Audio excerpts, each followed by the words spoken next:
নমস্কার বন্ধুরা, তোমাদের সবাইকে স্বাগতম অনলাইন স্টাডি আইটিআই চ্যানেলে।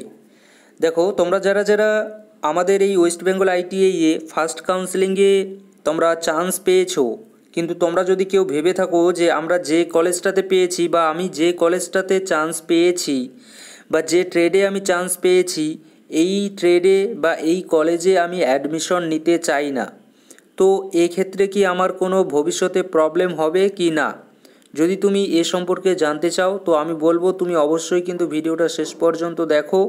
এবং এছাড়াও কিন্তু তোমরা অনেকেই হয়তো জানো না যে ভর্তির আমাদের যে লাস্ট ডেট কবে, অর্থাৎ তোমরা যারা চান্স পেয়েছো ফার্স্ট কাউন্সেলিংয়ে, তোমাদের যে ভর্তির লাস্ট ডেট, এই লাস্ট ডেট কবে হতে চলেছে সে সম্পর্কেও কিন্তু আমি তোমাদেরকে এই ভিডিওতে ডিটেলসে বলবো। তো চলো আমরা প্রত্যেকটা যে পয়েন্ট আমরা লিখেছি, দুটো পয়েন্ট সম্পর্কে আমরা একটু ডিটেলসে জেনে নিয়ে নেই। তো দেখো, প্রথম যে পয়েন্ট, যে কলেজ পেয়েছি কিন্তু ভর্তি হব না, কোনো প্রবলেম হবে, এ সম্পর্কে তোমাদেরকে আমি নোটিশটা আগে দেখিয়ে দিচ্ছি এবং সেখানে কিন্তু তোমাদেরকে আমি লাস্ট ডেট সম্পর্কেও কিন্তু জানিয়ে দেব। দেখো, তোমরা দেখতেই পাচ্ছ নোটিশটা, এবং এই নোটিশে কিন্তু একদম আমাদের যে ভর্তির যে ডেট, সে ডেটটা কিন্তু এখানে মেনশন কিন্তু করা আছে। এই যে 4 নাম্বার যে লেখাটা আছে এখানে দেখতেই পাচ্ছ তোমরা, 1 তারিখ থেকে 4 তারিখ, এই 1 তারিখ থেকে 4 তারিখের মধ্যেই কিন্তু তোমাদেরকে ভর্তি হতে হবে। কিন্তু এখানে তোমরা একটা জিনিস ভালো করে জানো, আমাদের যে রেজাল্ট, এই রেজাল্ট কিন্তু 1 তারিখে আসেনি, আমাদের রেজাল্ট এসেছে 2 তারিখে। অর্থাৎ 2 তারিখ থেকে এই যে 4 তারিখ যে ডেটটা দেওয়া আছে, এই 4 তারিখের মধ্যেই কিন্তু আমাদেরকে অ্যাডমিশন নিতে হবে। এটাও হতে পারে যে 4 তারিখের জায়গায় কিন্তু 5 তারিখও হতে পারে মেবি। তবে যেহেতু এখনও পর্যন্ত কোনো অফিসিয়াল নোটিশ নেই যে আমাদের 5 তারিখেও আমরা ভর্তি হতে পারবো, তো অফিসিয়াল নোটিশ না থাকার কারণে আমরা আমাদের হাতে যে অফিসিয়াল নোটিশ আছে, এই নোটিশ অনুযায়ী আমাদের যে ভর্তির লাস্ট ডেট, অর্থাৎ আজকে আমাদের 4 তারিখ, এই 4 তারিখের মধ্যেই কিন্তু তোমাদেরকে ভর্তি এখানে হতে হবে।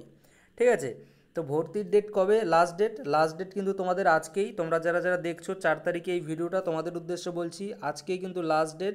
তো তোমরা যদি চান্স পেয়ে থাকো তোমরা অবশ্যই কিন্তু কলেজে ভর্তি হয়ে যাও। এবার আসি, তোমরা যারা যারা কলেজে চান্স পেয়েছো কিন্তু তোমরা ভর্তি হতে চাচ্ছ না, সেটা হতে পারে কলেজ বা সেটা হতে পারে ট্রেডের জন্য, মানে নিজের পছন্দের ট্রেডে পাওনি। তো তোমরা যদি না হও ভর্তি, তাহলে তোমরা ইন ফিউচার তোমাদের কি প্রবলেম হতে পারে তোমরা একটু নিজেরাই দেখে নাও, এবং আমি তোমাদেরকে কিন্তু এখানে বলে দেবো। দেখো, আমরা যদি এই লেখাটা একটু যদি পড়ি, কি লেখা আছে দেখো, candidate have to take admission mandatorily in the allotted trade after making necessary payment. ঠিক আছে, এটা তো তোমরা বুঝেই নিলে। তার পরের লাইনটা যদি আমরা একটু পড়ি, দেখো কি আছে, if the candidate fail to get admitted in due time by making payment he she will be excluded from the counselling. অর্থাৎ আমাদের যে টাইম দেওয়া আছে, তোমরা যে কলেজে আর কি চান্স পেয়েছো, সেই কলেজের যে আর কি ফি যেটা আর কি আমাদেরকে এখানে চেয়েছে, if the candidate fail to get admitted in due time by making payment he she will be excluded from the counselling. অর্থাৎ তোমাদের যে আর কি নির্দিষ্ট যে সময় দেওয়া হয়েছে, এই নির্দিষ্ট সময়ের মধ্যে যদি তোমরা তোমাদের যে ফিটা, অর্থাৎ অ্যাডমিশনের জন্য যে টাকাটা লাগবে 410 টাকা, এই 410 টাকা যদি তোমরা পেমেন্ট না করো, তাহলে সেক্ষেত্রে কিন্তু তোমরা কিন্তু ভবিষ্যতে যে আর কি কাউন্সেলিং হতে চলেছে, এই কাউন্সেলিংগুলোতে কিন্তু আর এখানে পার্টিসিপেট করতে পারবে না। এখানে কিন্তু স্পষ্টভাবে কিন্তু লেখা আছে, তোমরা নিজেরাই পড়তে পারবে, ইংলিশ আশা রাখি। তো কি আছে, if the candidate fail to get admitted in due time by making payment he she will be excluded from the counselling. অর্থাৎ কাউন্সেলিং থেকে কিন্তু তোমাদেরকে বাইরে বের কিন্তু করে দিয়ে দেবে। অর্থাৎ বাইরে যদি বের করে দিয়ে দেয়, তার মানে কি হচ্ছে, তার মানে এর পরের যে কাউন্সেলিংগুলো আছে সেখানে কিন্তু তোমরা এখানে পার্টিসিপেট করতে পারছো না। যদিও এখানে এইভাবে লেখা নেই যে তোমরা পার্টিসিপেট করতে পারবে না, কিন্তু এখানে এই কথাটার মিনিং তো আমাদের এটাই দাঁড়াচ্ছে যে এক্সক্লুডেড ফ্রম দ্য কাউন্সেলিং, তোমাদের কাউন্সেলিং থেকে একদম হাটিয়ে দিয়ে দিবে, সরিয়ে দিয়ে দিবে। ঠিক আছে, তো ক্যান্ডিডেট, তারপরের লাইনটা দেখো কি আছে, candidate willing for upgradation also need to be mandatorily admitted in the allotted trade.